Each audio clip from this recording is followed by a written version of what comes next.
Meg Hamel for the Wisconsin Film Festival, and it's day 3 in the afternoon. I've had 1 cup of coffee. I've had 1/4 of a breakfast sandwich from Cafe Soleil, and if the last 2 days are anything to go by, that could be the last solid food I have all day. One thing I really remember was when my stepdad joined the family when I was about 13 or 14. And he took me to see a couple of films on campus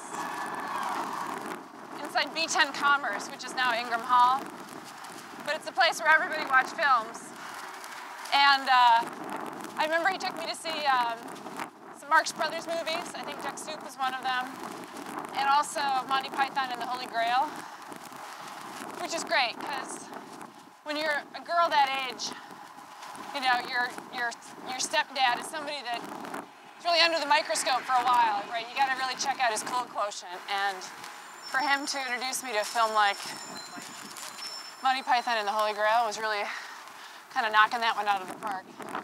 There's always tech emergencies. Nothing that you weren't able to handle. There's never anything we can't handle.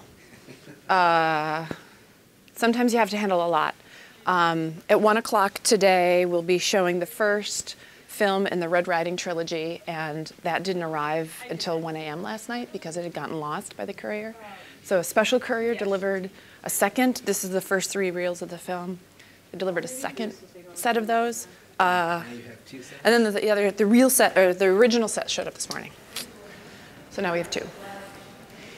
And it's how I know that there's a thing called karma, because we take really seriously our job of sending out films on Monday morning after the festival. It's really important to us that those get sent, because if we mess up, that means that another festival will have a film late, and we know how stressful that can be and how unfair it is on the filmmaker and on the audience. So we work pretty hard to make that happen.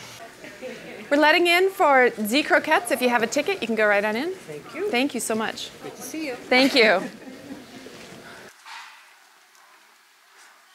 At the Wisconsin Film Festival, you know, what's important is to show the movie. Like that's what we do. So I try to actually get more movies in and do less of the talks and panels. Well, I don't know if there are many other festival directors that are as aggressive as I am of packing in films.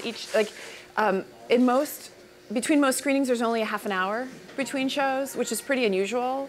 And it keeps the volunteers on their toes because that's a lot of people to often move in between theaters. You know, we'll have half an hour to move 1,200. Last night there was kind of more of a surprise Q&A after top 20. Well, I'd scheduled the film to be opening night. I knew this weeks ago. This was the film that I wanted to have be the opening night film. It's a film that I really enjoy.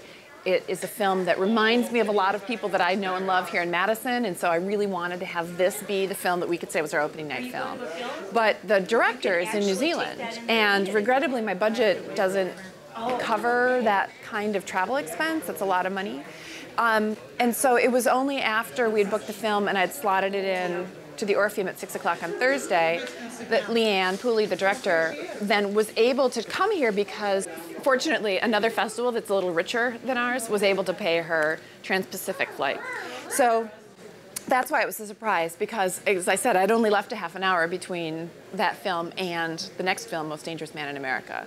So we squeezed in about 10 minutes of Q&A. I know that the audience would have wanted to do a lot more, but there's the threat of rain coming down on top of all the people waiting to see the Daniel Ellsberg documentary, and it would have been cruel.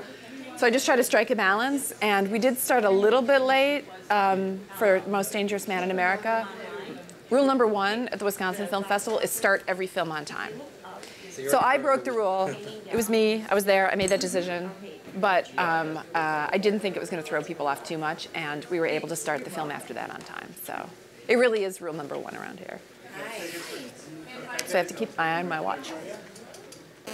Good afternoon, everybody. I'm Meg Hamel. I'm the director of the Wisconsin Film Festival. Thank you.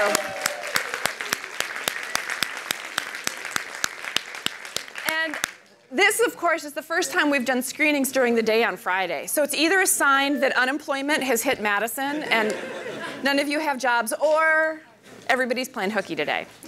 Well, I like all the variety of the theaters that we have for the festival. You know, I like how that all comes together. I'm really looking forward to seeing what the university does with its 2 new theaters that they're going to build at the Chazen and at Union South.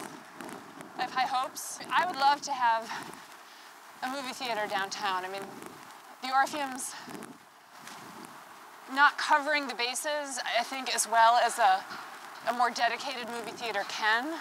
It'd be really wonderful to have a purpose-built theater on the Near East Side to show the kind of variety of films that people like to see at the film festivals. You know, like a 4 or 5 screen theater here in Madison, like right in the center of Madison, where you could actually get the variety of films that I like. You know, big films, little films. Well, I mean, Sundance is an incredibly comfortable place to see movies, and they bring really wonderful movies, but those films are, the drawback is they don't have someone local who's picking them. So there's not a lot of creativity. It just tends to just be, you know, whatever. And so it's hard for local filmmakers to actually get a spot there, you know, to actually get a week of screening time. It takes a lot of work. And I think that the doors should be a little bit more open for that. You know, these films are a huge hit at the film festival. And if we don't support local filmmakers, who will? And like how, every filmmaker has to start somewhere. So the people who do the big movies that win all the awards, they started somewhere. You know, we should be there to help these filmmakers as they embark on their career. It's really hard because it's like having 2.5 full-time jobs. I just don't ever stop working. You know, I haven't had a day away from work since August when I got married. You know, I work every night, every weekend, every holiday. And so it's a very demanding job. And so that part's hard. Eventually, there will be decisions I have to make about whether I can keep taking up that part of my life and my friends and family's lives in order to do this festival. It's hard because we have to raise all of our money, you know, and so we don't get given a budget to do this with. And so we've got great sponsors, and we've been very fortunate to receive grants from local agencies, but if that money goes away, then it becomes even harder to pull it off. So nothing is for certain. You know, there could be all sorts of reasons why this becomes harder to do in the future. But for right now, we've got 3 more days of screenings, and those are going to be fun. So that's what I'm focused on.